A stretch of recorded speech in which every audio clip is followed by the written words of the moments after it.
Olá, pessoal. Nossa terceira aula de Constituição da República Federativa do Brasil, gravando novas aulas, especialmente para o concurso de escrevente do Tribunal de Justiça do Estado de São Paulo, edital que saiu dia 1º de agosto. Estamos gravando esta aula para a prova que ocorrerá no dia 7 de dezembro.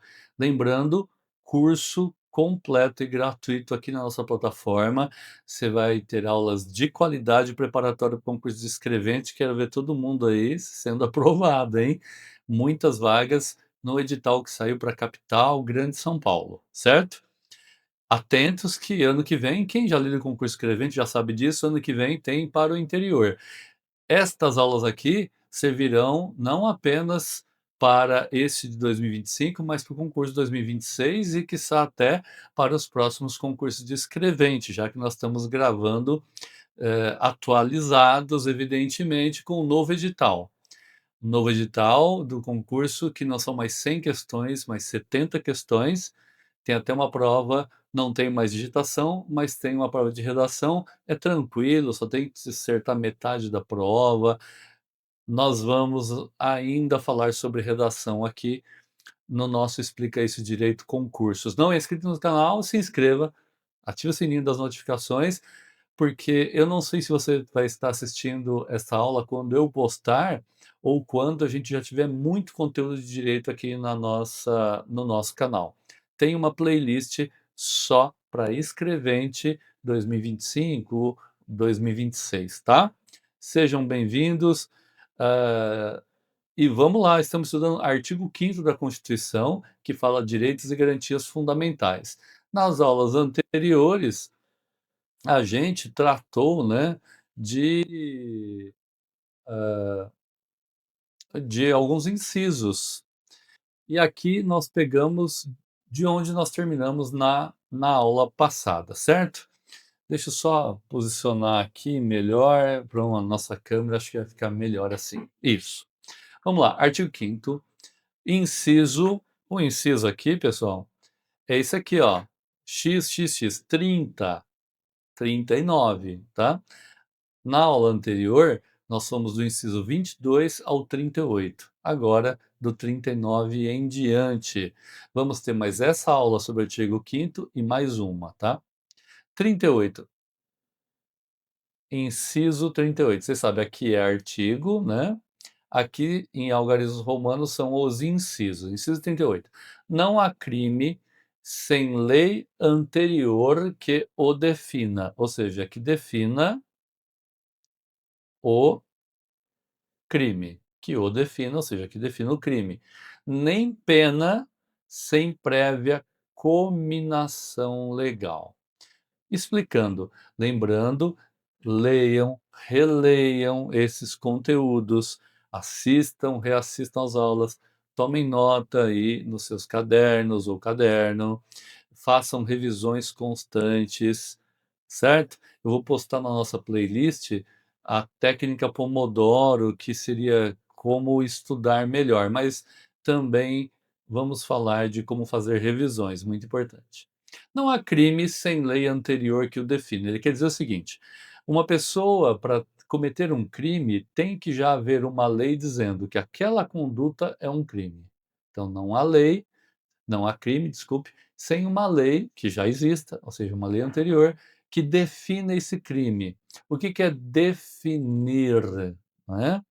É narrar a conduta que se considera como crime. Outra coisa, não há pena sem prévia combinação legal. A pena é a punição, certo?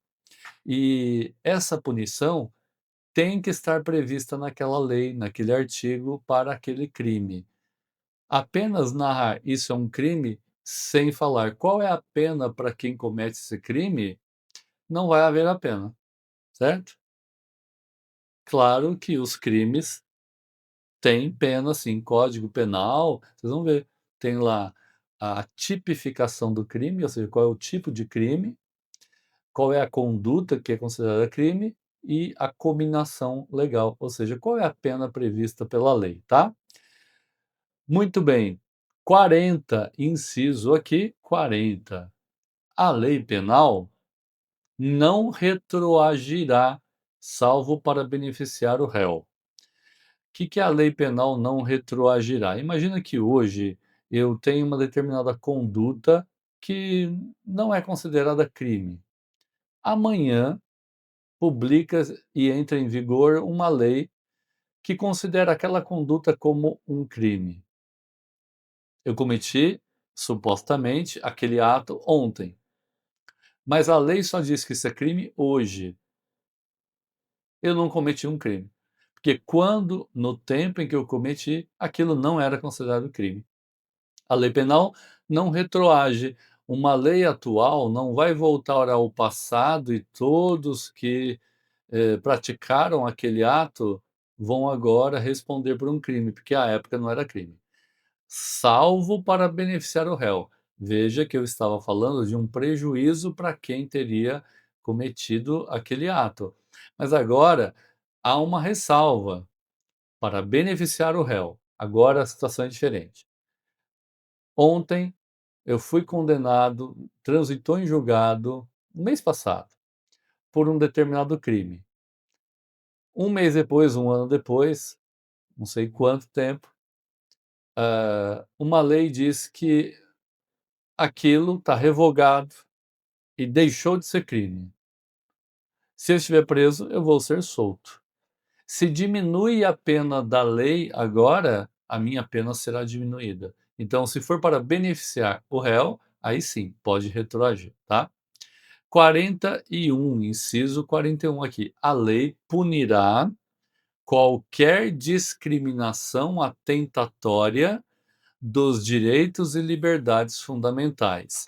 Aqui é uma previsão constitucional dizendo o seguinte: as liberdades fundamentais, quais são? Vida, igualdade, liberdade, segurança e propriedade, que eu chamei de VILSP.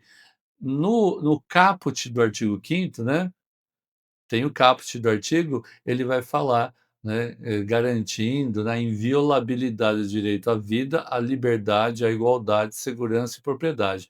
Eu apenas inverti igualdade com liberdade para, em vez de ficar VLISP, ficar VILSP, mas tanto faz, VLISP ou VILSP. Vida, liberdade, igualdade, segurança e propriedade são os direitos de liberdades fundamentais. Agora, atentar contra esses direitos, a lei deve, prever uma punição para isso, ok? Prosseguindo, inciso, tá vendo, ó, 42 agora, aí na telinha para vocês. A prática de racismo, ou do racismo, né? A prática do racismo constitui crime inafiançável e imprescritível, sujeito à pena de reclusão nos termos da lei.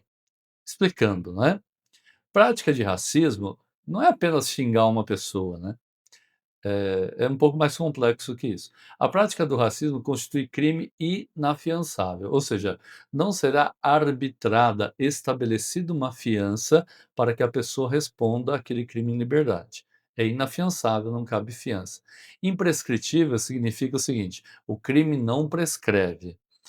Vamos, hipoteticamente, no dia de hoje alguém comete um crime de racismo.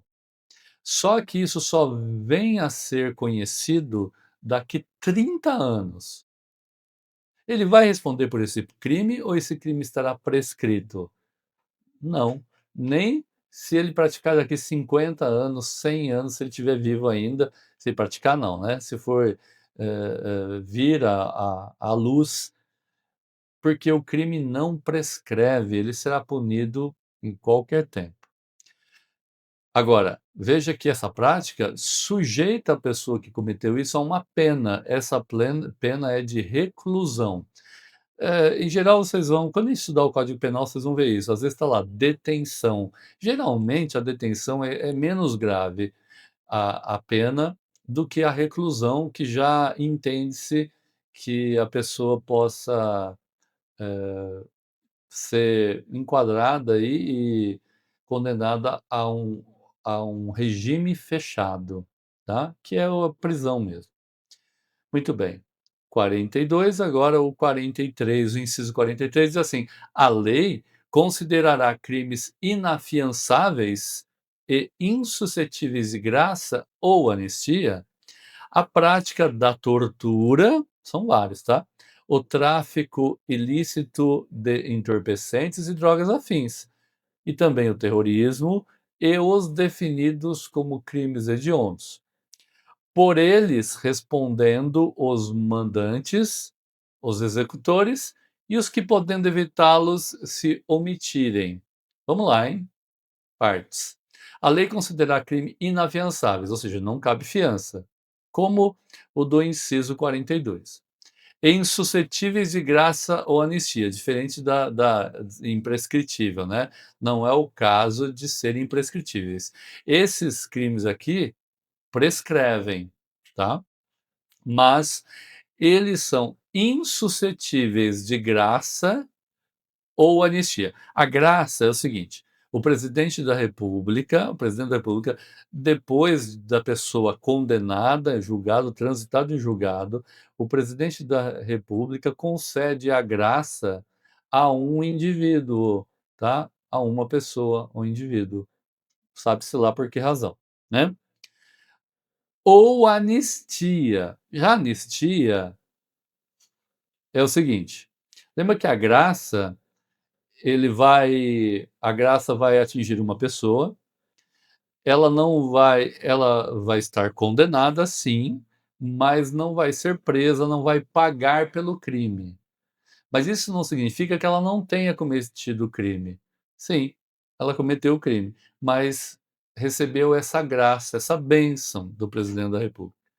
Já a anistia, quando ela é concedida, apaga o crime. Aquela pessoa que teria cometido o crime, se for anistiada, na ficha dela não vai constar nada, não cometeu crime nenhum, porque foi anistiado, tá? E não é para uma pessoa, é para um grupo de pessoas, diferente da graça. Professor, nossa, hein? Tanta coisa para gravar. Preciso gravar isso, essa história da graça, da anistia? Cai desse jeito? Não. Não no concurso de escrevente. Então fiquem tranquilos. Professor, então por que você está explicando isso? Para que vocês se lembrem que isso esteja na Constituição. Quanto mais eventos nós criarmos, eu não estou aqui fazendo uma discussão de direito, não, estamos trabalhando vocabulário, tá? Então é interessante saber graça e anistia. Não cai no concurso. Então, se você ler e guardar o que está escrito aqui, já está ótimo, mesmo que você não saiba o que significa. Mas eu acredito que a maior parte, ao entender o que está sendo dito, vai ter mais facilidades para gravar, tá? É por isso que a gente explica. Então, eu não gosto de fingir aqui que a gente está dando aula só para demonstrar conhecimento, não. É para o intuito de ajudar, tá? Mas você, quando for estudar sozinho, você já sabe. O tráfico ilícito de entorpecentes, então, olha só, o que que pode ser, não pode receber graça e nem anistia. Lembrando, hein? Eu estava falando a graça é quando uma pessoa é beneficiada, né, pelo presidente da República, a anistia é um grupo, tal, tal. Mas lembrando, estes crimes aqui não podem ser objeto de graça ou de anistia. Quais são eles? Tortura, tráfico ilícito de entorpecentes, drogas afins, o terrorismo, os definidos como crimes hediondos, certo? Ótimo. Não tem graça, não tem anistia. Por eles respondendo os mandantes, veja, quem que vai responder por esse crime no caso de uma investigação levará isso? Quem mandou, os executores, quem executou e quem podia evitar que acontecesse não evitou, se omitiu. Omitir-se é deixar de fazer alguma coisa. Há atos, pessoal, que são omissivos. A gente vai trabalhar isso em direito penal. E há atos que são comissivos. Que são omissivos. Eu me omito, eu deixo de fazer alguma coisa nos atos omissivos. Nos comissivos eu cometo, eu faço alguma coisa, tá? Então é um ato comissivo. Quando deixo de fazer é omissivo, tá? Vamos aí para o inciso 44. Vocês sabem que vocês podem ter a apostila completa de direito constitucional, de todas as outras matérias de direito, de português, acesso a provas anteriores, indo aqui na descrição desse vídeo e adquirindo os PDFs de toda a matéria. Você vai ajudar aqui ao canal e vai ajudar muito a vocês, porque vocês vão poder tomar nota, até imprimir o material, ou estudar no seu celular. Dá maior trabalheira organizar essas apostilas se vocês forem fazer por si mesmos, né? E por isso a gente colocou num valor bem acessível. R$ 49,90 você adquire tudo isso, tem acesso até o final do curso, pode baixar tudo isso, vai ficar aí com você. Ajude-se e nos ajude, se puder, tá? Próximo inciso aí, olha, 44. Constitui crime inafiançável e imprescritível, tá vendo? Não cabe fiança, e também não prescreve, vai poder ser punido, né, mesmo daqui 20 anos. A ação de grupos armados, civis ou militares, contra a ordem constitucional e Estado democrático.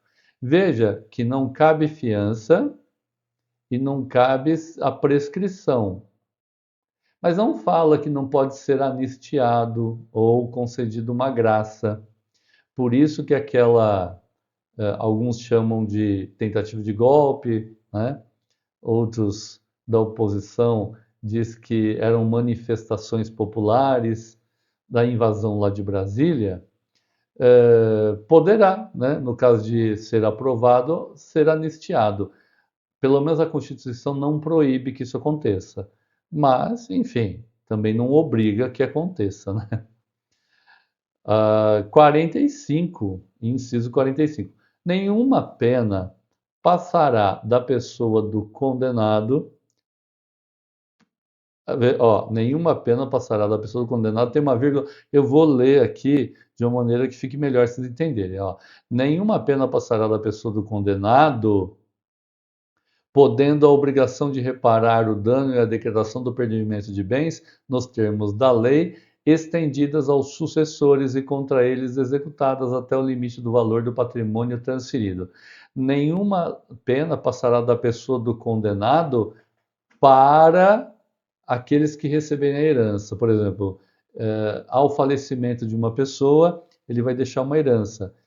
Mas se essa pessoa faleceu, ela havia sido condenada a pagar um crime, não passa para os herdeiros, para os sucessores, a pena. Se a pessoa falecer, morrer, morre com ele a pena também, tá? Agora, a obrigação de reparar um dano causado, a decretação de perdimento de bens, ou seja, quem recebeu na sucessão os bens, pode sim ter que reparar o dano, devolver dinheiros, valores, bens, patrimônio em geral, até o limite do valor que ele recebeu daquela pessoa que realmente devia, tá? Isso, isso sim é possível e é disso que está falando este artigo aqui. Prosseguindo aí, estamos no 46. A lei regulará a individualização da pena e adotará, entre outras, as seguintes. A lei, viu, pessoal, a lei ordinária, a lei comum, né? Ela vai individualizar a pena, ou seja, vai dizer a pena específica para cada crime e vai especificar a situação em que ela será aplicada. Inclusive, no momento de condenação, se houver lá um grupo de pessoas, né, cometer o crime, cada um vai ser responsabilizado de acordo com as suas responsabilidades naquele crime, tá bom? Então não é assim, uma única pena vai pegar todo mundo que estava. Não, é individualizado. Tanto que na sentença o juiz vai dizer, quanto ao réu fulano de tal, a pena tanto assim, ele pode não ter antecedentes criminais, ele pode ter um agravamento da pena no caso específico, que ele agiu com intenção, bababá. Enfim, cada um vai receber de acordo com o seu quinhão, com a sua responsabilidade. Aqui temos as linhas A, B, C, D e E referentes a esse inciso 46, que diz assim: a lei vai regularizar, vai regulará a individualização da pena, entre outras, as seguintes. Quais são as penas? Privação ou restrição da liberdade. A pessoa pode ser presa e perder a sua liberdade, ou ter ela restrita, não é? Em que situação? Ele pode ter que pernoitar no presídio, embora trabalhe durante o dia, ele pode perder algumas liberdades, como não pode se ausentar de uma comarca sem comunicar ao juiz, etc. e tal. Perda de bens. Sim, uma das penas pode ser, então, privação, ou seja, condenar a ser preso, limitar a liberdade da pessoa, perder bens, patrimônio, multa, às vezes o crime prevê e multa ou multa, prestação social alternativa, ou seja, ele pode ser condenado e ser alternativamente substituída a pena por outra de prestação de serviços, etc., pagamento de um valor. E o E, suspensão ou interdição de direitos. Ter os seus direitos, por exemplo, de votar e ser votado, suspenso, alguns direitos serem interditados, tá? Não haverá penas. Quais são as penas que não existem? Pena de morte. Mas tem uma exceção, em caso de guerra declarada, nos termos do artigo 84, inciso 19 desta Constituição. Tem pena de morte no Brasil? Tem, no caso de guerra, certo? Caráter perpétuo, não existe prisão perpétua, nem de trabalhos forçados. O trabalho, quando é possível, ele é de iniciativa do preso e cada dia trabalhado reduz um dia da pena. Não tem pena de banimento, vai ser expulso do Brasil. O brasileiro vai ser mandado embora para outro país. Não existe. Como aconteceu lá em Portugal, né? Mandar presos para suas colônias. Então, o Brasil recebeu muitos presos condenados de Portugal. E cruéis. Não existem penas cruéis, né? Chibatada, crucificação.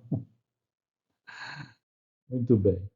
Estou rindo aqui porque hoje parece um absurdo uma coisa dessa que lá num passado longínquo, né, era aplicado. Artigo 5º ainda, incisos, né? Inciso aqui, ó, 48 agora, tá? A pena será cumprida em estabelecimentos distintos, de acordo com a natureza do delito, ou seja, crimes mais graves, presídio específico, a idade e o sexo do apenado. Sim, tem presídios femininos, mulheres não são presas com homens, tá? A questão da idade é um pouco mais complexo, nem sempre o Estado consegue fazer isso, né? Mas talvez o caso da Fundação Casa, mas aí é menor, nem é um crime, certo? É uma outra situação. Mas está aqui a Constituição diz que a pena será cumprida em estabelecimentos distintos, ou seja, diferentes, de acordo com a natureza do crime, do delito, a idade e o sexo da pessoa que recebeu a pena. 49 é assegurado aos presos o respeito à integridade física, então o preso não vai apanhar, não vai ser maltratado nem física nem moralmente. 50. As presidiárias, ou seja, a elas, serão asseguradas as condições para que possam permanecer com seus filhos durante o período de amamentação. É um direito da criança, da mãe também. E há benefícios, mesmo que a mãe esteja presa, tá? Benefícios psicológicos para a criança. O afastamento de um cuidador, tal, pode causar sérios danos, né, psicológicos, alguns até irreversíveis. Na sequência, 51, inciso 51. Sempre escrevendo aqui só para facilitar a leitura, né? Nenhum brasileiro será extraditado. Então, brasileiro nato, a gente vai estudar isso, né? Artigo 13 da Constituição, o que é o brasileiro nato. Nenhum brasileiro, então, será extraditado. Exceção, ó, salvo o naturalizado em caso de crime comum praticado antes da naturalização, tá? Ou de comprovado envolvimento em tráfico ilícito de entorpecentes e drogas afins, sempre de acordo com a lei. Eu acho que dá para entender facilmente, né? Nenhum brasileiro é extraditado, à exceção o naturalizado, em caso de crime comum praticado antes da naturalização ou de comprovado envolvimento em tráfico ilícito de entorpecentes e drogas afins. Sei lá, vamos pegar um francês, ele está aqui no Brasil, se naturalizou, tem, evidentemente, a própria Constituição estabelece em que situação ele pode se naturalizar, né? Muito bem. Naturalizou-se, aí, lá na França, ele havia cometido um crime antes de se naturalizar brasileiro, foi condenado lá, ou vai ser julgado lá, e a França pede a extradição desse francês. Ele alega que ele está naturalizado, mas se o crime ocorreu antes da naturalização, ele pode ser extraditado. Outro, se ele tiver envolvimento com tráfico ilícito de entorpecentes. Veja, não precisa ser isso antes de ter se naturalizado, não. Naturalizado, está envolvido com tráfico ilícito, claro, seria um tráfico internacional de drogas, aí ele pode ser extraditado também, sempre de acordo com o que a lei, não é lei complementar, se não estaria escrito, uma lei ordinária, vai tratar desse assunto, tá? 52, inciso 52. Não será concedida extradição de estrangeiro por crime político e de opinião, certo? Então, se o Brasil entender que aquela extradição solicitada por um outro país e a pessoa cometeu um crime que é político e de opinião, porque de repente o país de onde essa pessoa veio persegue os seus opositores políticos, os repórteres que dão suas opiniões ou qualquer pessoa e ficam perseguindo e acaba condenando. Regimes geralmente totalitários fazem isso. Quando isso acontece, o Brasil não assina embaixo, não corrobora esse tipo de perseguição, né? Então não vai ser extraditado. Prosseguindo.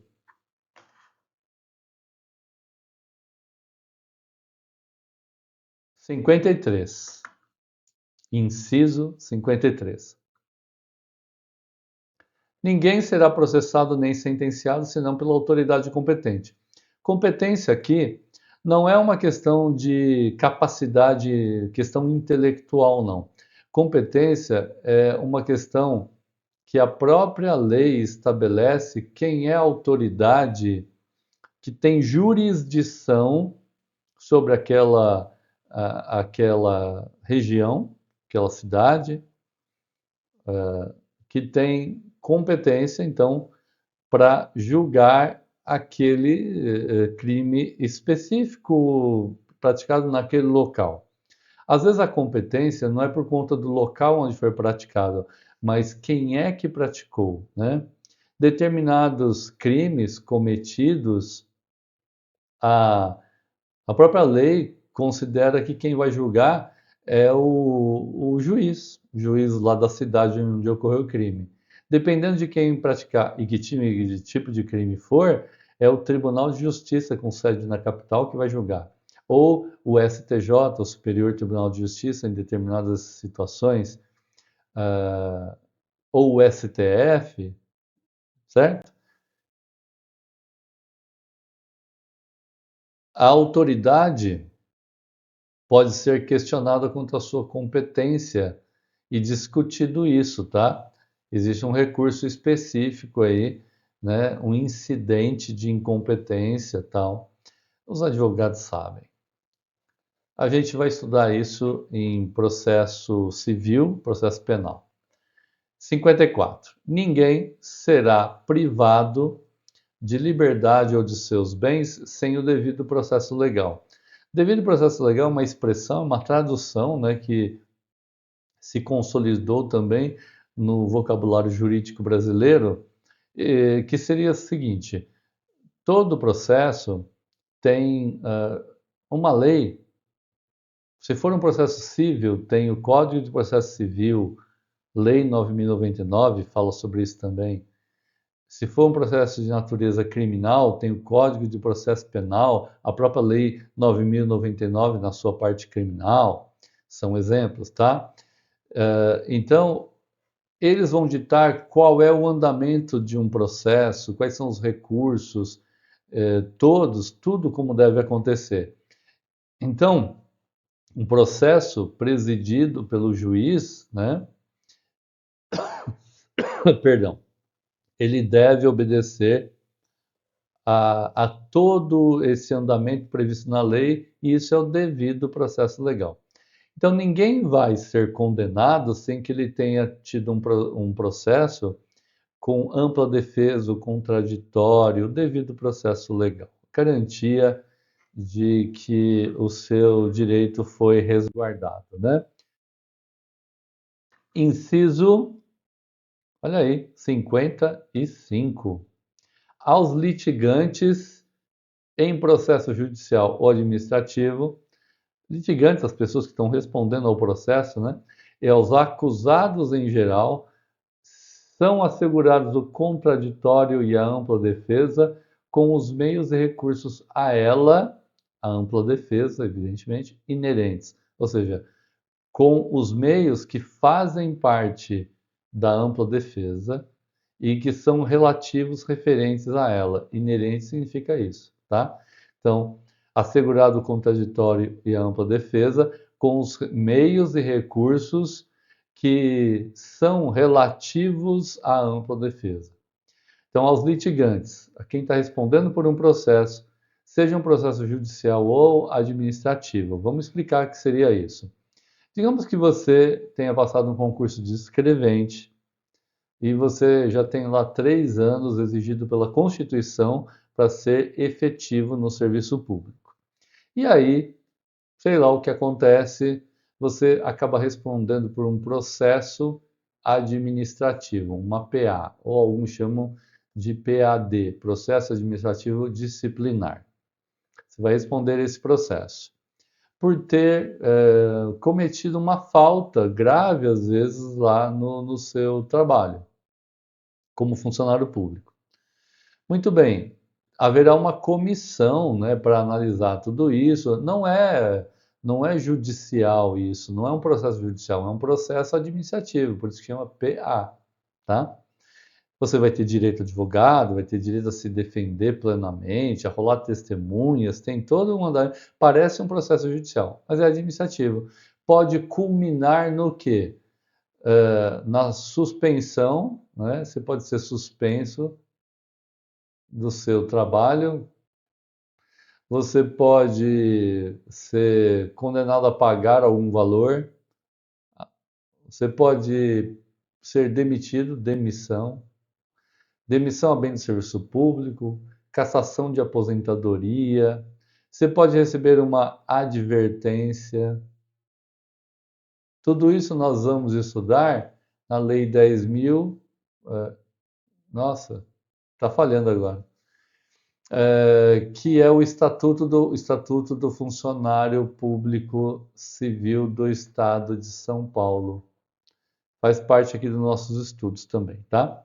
Então, quem estiver respondendo o processo, seja judicial ou administrativo, judicial é quando você responde na justiça. Acusados, em geral, são assegurados contraditório. O que é contraditório? Significa que você vai ter a palavra e vai poder se manifestar no processo sempre que for juntado algum documento que é relevante, que você precisa se manifestar sobre ele. Quando uma parte falou, a acusação falou, a defesa tem direito de falar. Se um faz réplica, o outro pode ter a tréplica. Enfim, esse é o contraditório. Contraditar seria ter a chance de falar para me contrapor aquilo que o outro está ou que a prova está dizendo dentro dos autos. Os autos são os papéis do processo. A gente utiliza a palavra autos, não estão nos autos, não está no processo. Entenda um processo como quando era físico, aquele calhamaço de papel, tá? São os autos. Muito bem. E claro, como tem direito à ampla defesa, defender-se amplamente, né, por meios lícitos, com os meios e recursos que a lei garante a essa defesa. 56 diz que são inadmissíveis, ou seja, não se admite no processo as provas obtidas por meios ilícitos, ou seja, por meios ilegais, que não são dentro da lei, admitidos pela lei, tá? Artigo 5º ainda, os incisos são 79, né, pessoal? Então, vamos prosseguir aí, ó. Estamos no 57. Ninguém será considerado culpado até o trânsito em julgado de sentença penal condenatória. Ninguém será considerado culpado a trânsito em julgado. O que é trânsito em julgado? Vocês sabem que um processo tem o seu início, nós vamos estudar isso no Código de Processo Penal, Código de Processo Civil. O processo tem o seu início, tá? Vamos falar do processo penal? O processo tem início basicamente com a denúncia do promotor de justiça, que vai acusar, é uma peça acusatória. Em geral, quem faz isso, na sua grande maioria, é o Ministério Público. Entenda, o promotor de justiça é o Ministério Público. Uma peça acusatória. O réu vai ser citado, ou seja, tomar conhecimento dessa peça acusatória. Essa denúncia vai conter aqui o delito, qual artigo de que lei que diz que aquilo é um delito, e vai constar o nome da pessoa, das pessoas a quem estão imputados aquele crime, certo? Muito bem. Depois de responder o processo, ampla defesa e tudo mais, chega-se ao, né, ápice do processo, que é a sentença. Essa sentença pode absolver, processo criminal, né? Pode absolver o réu, pode condenar o réu.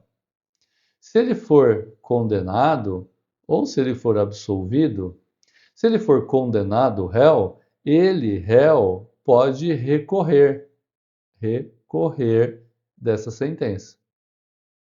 Se o réu for absolvido, o Ministério Público pode, dependendo, né, do porquê ele foi absolvido, ele pode recorrer da sentença. O réu foi absolvido, solto, o promotor não se conforma, ele entra com recurso, chamado de apelação, para tentar alterar essa situação. Se o réu for condenado, ele entra com recurso chamado apelação. Essa apelação vai sempre para um tribunal superior. Então, se for um juiz, por exemplo, da sua cidade aí, que condenou a pessoa, um processo criminal, vai para o Tribunal de Justiça com sede na capital aí do seu estado para julgar. Julgou. Não cabe mais nenhum recurso? Não. Então vai se dar o trânsito em julgado. Já havia explicado, mas aqui é uma chance, porque cada vez a gente vai ampliando mais o conhecimento de vocês. Entendam, você que teve a paciência de chegar até aqui, que esse concurso é para nível médio, não é para quem tem formação em direito obrigatoriamente. Claro que quem tem formação pode prestar o concurso, sim. E você não é obrigado a conhecer tudo isso. Eu estou aqui ampliando o conhecimento, porque esse conhecimento aqui vai ser bom quando nós estudarmos a Lei 9.099, do ano de 95, na parte criminal, no Código de Processo Penal, e até vai ajudar para entender um pouco o Código de Processo Civil também, né? Legal, então? Então ninguém vai ser considerado culpado, até que, depois que houve a sentença, esgotaram-se todos os recursos e ele condenado, então, aí sim, deu-se o trânsito em julgado, ele pode ser considerado culpado. Legal? Mais um inciso aí, vamos lá.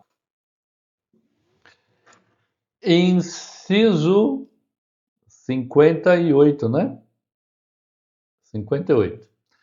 O civilmente identificado, ele tá com o documento em mãos, tá? Em mão, não em mãos, em mão.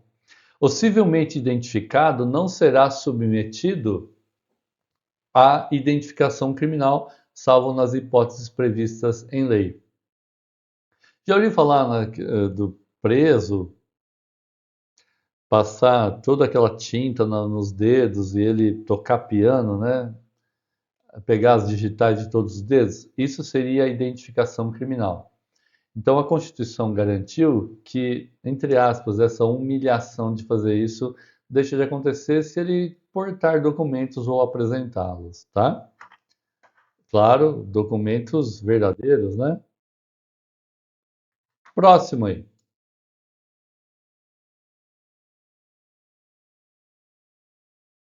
59, inciso 59, artigo 5º. Será admitida a ação privada nos crimes de ação pública, se essa não for intentada no prazo legal. Vamos explicar isso, vai ajudar bastante vocês também no Código Penal e também no Código de Processo Penal, esse conhecimento. Entendam do porquê que eu, Arcângelo, professor aqui, comecei a gravação das aulas para o concurso de escrevente e outros pela Constituição. Ela vai ajudando você a entender vocabulário jurídico, vai te introduzir ao conhecimento tanto de coisas do Código Penal, do Código Civil, do Código Processual Penal, do Processual Civil.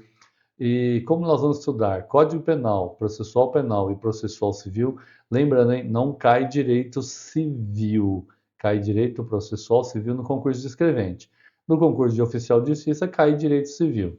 Lembrando, as inscrições para o concurso de escrevente, se você estiver assistindo a esta aula, em agosto de 2025, a inscrição vai do dia 13 de agosto até o dia 22 de setembro de 2025 no site da VUNESP, tá ok? Lembrando, não é inscrito no canal, se inscrevam, prestigiem aqui o nosso curso, acompanhem, nós vamos ter curso completo e gratuito, é o único canal da internet no YouTube que disponibiliza todas as aulas, o curso completo de escrevente gratuitamente, tá? Agora, são centenas de aulas ao todo que vão ficar gravadas aqui. Nós estamos gravando, hoje, por exemplo, é dia 6 de agosto que eu estou gravando essa aula. E todos os dias nós estamos gravando aula para disponibilizar na nossa playlist do concurso de escrevente aqui na plataforma, tá? E com carinho e esperando que vocês estudem bastante para serem aprovados. Temos muitos, dezenas de alunos aprovados com o curso de escrevente nos cursos que a gente já deu presencialmente até hoje. A gente vai até trazer depoimentos aqui para vocês de escreventes que já trabalham no Tribunal de Justiça. Aguardem, oportunamente vocês vão ter essas novidades aqui. Bem legal o depoimento de como estudaram, enfim, bem legal. Muito bem. Também você pode adquirir os PDFs. Olha, imagina só. Desculpa fazer um jabá aqui, né? Propaganda, viu, pessoal? Mas sabe por quê? Eu sei que vocês estão fazendo um curso preparatório para escrevente, tá? Os que estiverem assistindo essa aula por conta do curso preparatório de escrevente. Então, mil perdões se você estiver assistindo por conta de um outro concurso, mas é necessário que eu fale isso. Então, tem PDF, você vai pagar R$ 49,90, pelo menos é o preço de agosto de 2025, tá? Pode sofrer alteração, claro. E você vai poder baixar Direito Constitucional, a Constituição, direito administrativo, várias leis, né? Código Penal, Código Processual Penal, Código Processual Civil, tem Lei 9.099, Lei 8.429, Lei 10.261, devo estar esquecendo outra aqui, né, que é a do Juizado da Fazenda, tem regimento interno do tribunal, é um monte de coisa, além de português. Só nossa apostila de português tem 210 páginas. Tudo isso daqui já foi formatado para vocês em PDF que você pode acompanhar aí no seu celular, no tablet, no computador, certo? E isso é bem legal porque você pode fazer revisões, anotações. No mínimo você vai se ajudar e vai ajudar a gente também, dar essa força. Vou trazer uma novidade para vocês aqui, ó. Vai ser possível, e eu recomendo que até o fim de agosto vai ter isso no canal, você se tornar membro do canal para ter benefícios bem interessantes aqui no canal na preparação para o concurso de escrevente. É um valor que vai ser super acessível e você vai ter umas coisinhas interessantes aqui sendo membro. Oportunamente eu vou divulgar. 60, inciso 60, continuando aqui os nossos estudos então, né? Explica esse direito do concurso, professor Arcângelo aqui, estamos estudando o artigo 5º da Constituição Federal. A lei só poderá restringir a publicidade dos atos processuais quando a defesa da intimidade ou interesse social exigirem isso, né? Ou exigirem. Isso aqui está errado aqui embaixo, tá? Não tem nada a ver. Então, a lei pode restringir a publicidade dos atos processuais, que significa, pode ser que atos que acontecem dentro do processo podem ser considerados de sigilosos. A lei já prevê quais são os processos que vão tramitar em segredo de justiça, mas se a intimidade ou interesse social exigir, o juiz pode então determinar o sigilo de determinadas peças dentro de um processo ou até do processo todo, tá? Por lei, o próprio sistema, né, que o tribunal utiliza hoje em dia já coloca sigilo a depender do tipo de ação. Uma ação de divórcio, ações de Estado, que a gente chama, né? Adoção, já é sigiloso. Artigo 5º, inciso 61 aí. 61. Ninguém será preso senão em flagrante delito, ou por ordem escrita e fundamentada de autoridade judiciária competente, salvo nos casos de transgressão militar ou crime propriamente militar definidos em lei. Então, ninguém será preso senão em flagrante delito. Então, esse é o primeiro caso. Prisão. Flagrante. Flagrante as pessoas entendem como ser pego com a boca na botija. Mas não é só isso não, tá? Flagrante não é só pego cometendo crime não, tá? Ninguém será preso senão em flagrante delito ou por ordem escrita e fundamentada da autoridade judiciária. Para ser preso, tem que ter um flagrante, que é dado pela polícia, né, em geral, ou por uma ordem escrita, que seria um mandado, né, de prisão, mandado de prisão, expedido por um juiz competente, né, para isso, né, ou seja, cabe a ele dar aquela decisão, por isso que se chama competente, e tem que ser uma ordem escrita, por isso que é mandado, o mandado ele é por escrito, não é oral, autoridade juiz competente, e olha só, importante, essa decisão tem que ser fundamentada. Fundamentada significa que o juiz vai dar os fundamentos, baseado em que ele vai colocar na decisão o porquê que ele tomou aquela decisão. Isso é a fundamentação. Por que ele tomou aquela decisão? O que o levou a tomar aquela decisão? Essa é a fundamentação. Regra geral, todos os atos os atos geral, né? Das autoridades têm que ser fundamentadas, principalmente atos importantes, certo? Sob pena de não ter valia, né, aquela ordem, aquela decisão. 62. A prisão de qualquer pessoa e o local onde se encontre serão comunicados imediatamente ao juiz competente e à família do preso ou à pessoa por ele indicada.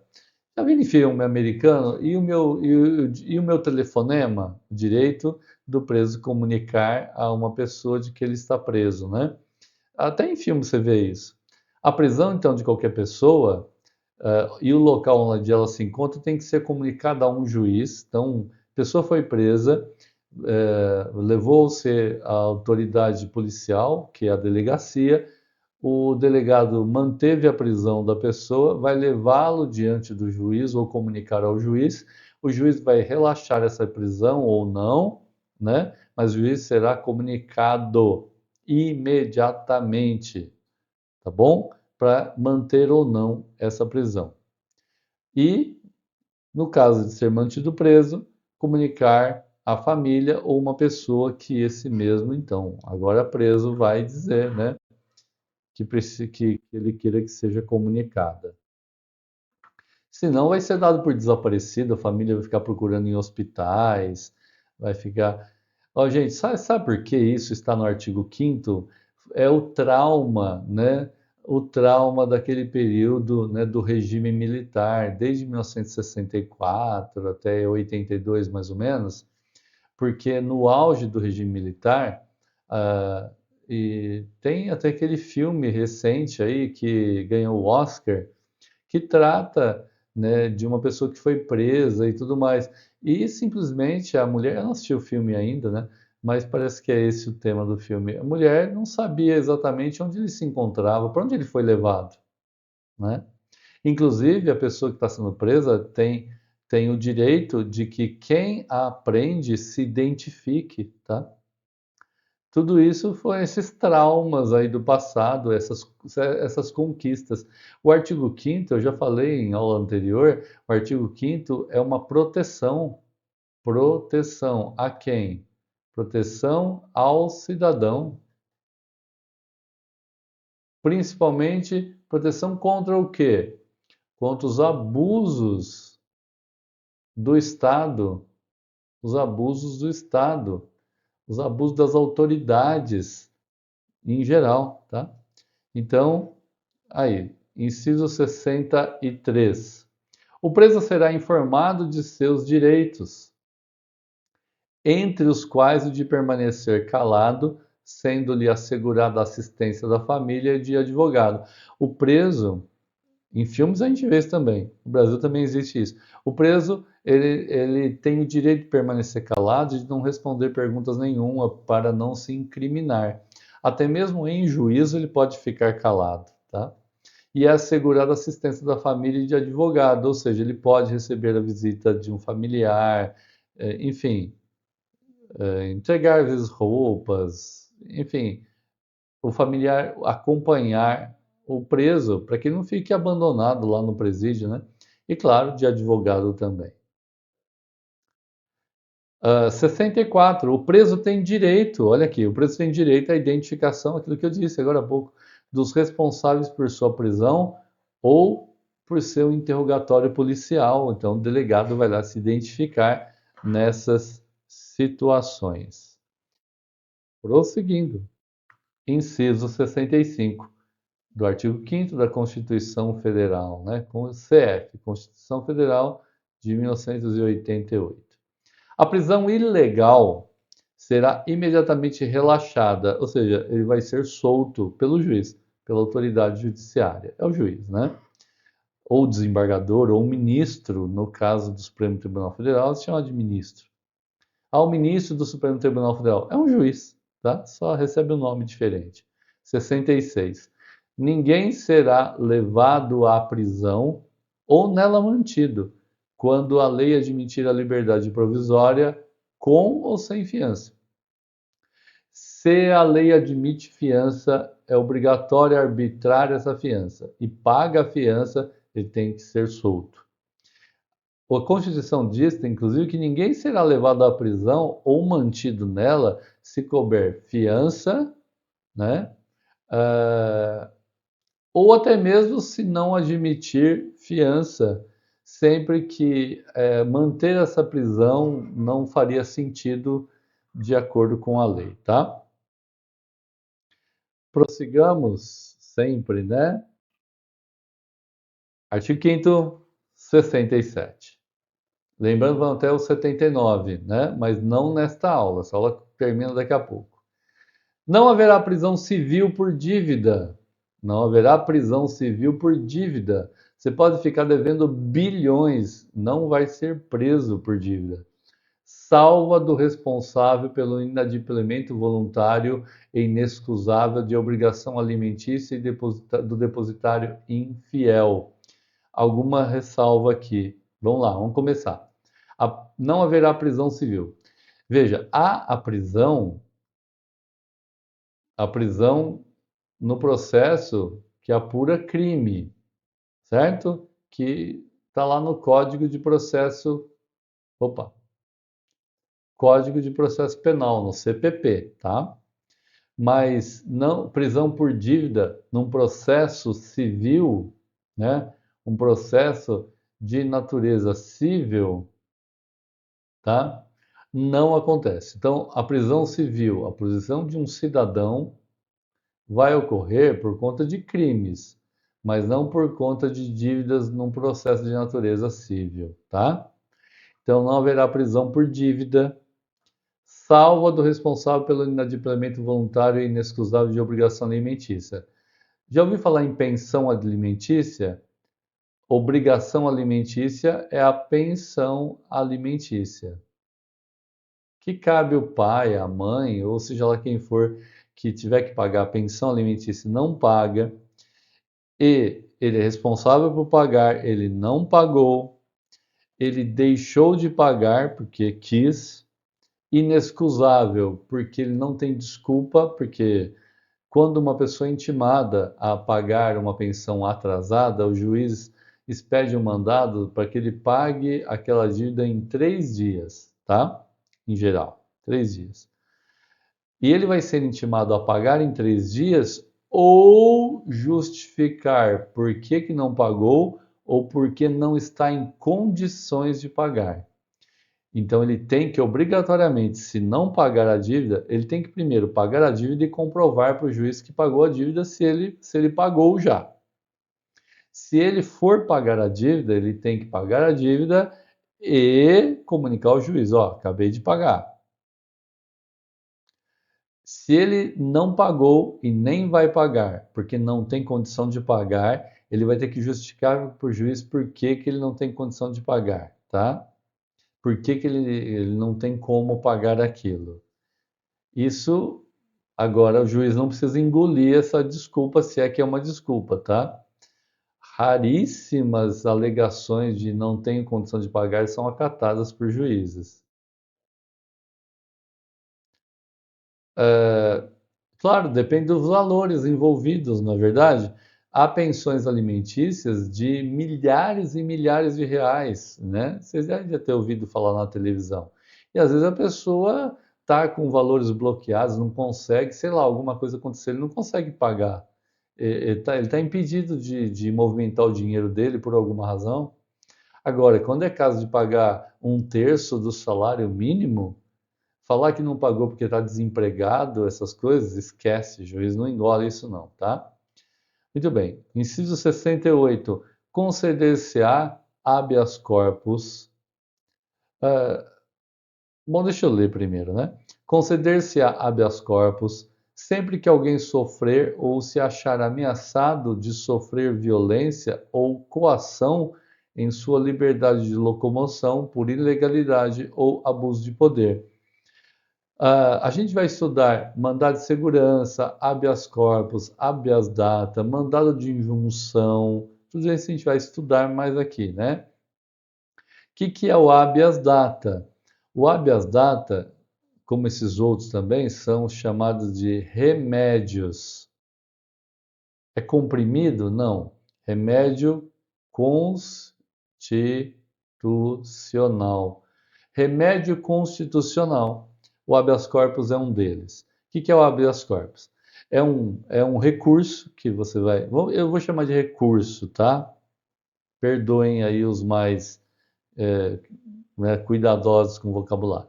É um recurso que vai ser entrado através de oficial de justiça, que vai ser apresentado, né, à autoridade judiciária sempre que alguém sofrer ou estiver ameaçado de sofrer uma violência, não é violência de bater na pessoa, ameaçado de violência ou de coação na liberdade de ir e vir, no direito de ir e vir.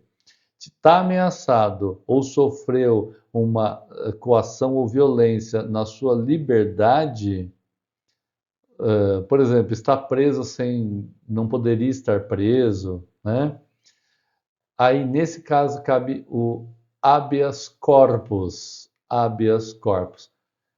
Sempre que o que estiver mantendo a pessoa presa seja uma ilegalidade, ou seja, algo ilegal que a autoridade está cometendo, ou um abuso de poder, um abuso do poder. Aí cabe habeas corpus. Certo, pessoal?